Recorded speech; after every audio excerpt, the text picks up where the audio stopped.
দৌলত খান বাজার ব্যবসায়ী কমিটির সভাপতি কালিদাস পাল ও সাধারণ সম্পাদক মোহাম্মদ ইউসুফ আলম পবিত্র ঈদুল আজহার শুভেচ্ছা জানিয়েছেন দৌলত খান বাজারের সর্বস্তরের ব্যবসায়ী ও মুসলিম উম্মাহর প্রতি।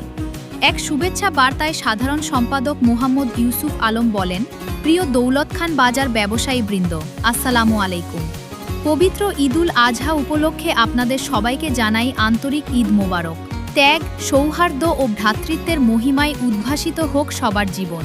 আমি বিশ্বাস করি ব্যবসায়ীদের সম্মিলিত প্রচেষ্টা ও পারস্পরিক সহযোগিতার মাধ্যমেই দৌলত খান বাজারকে আরও সমৃদ্ধ ও আধুনিক বাজার হিসেবে গড়ে তোলা সম্ভব।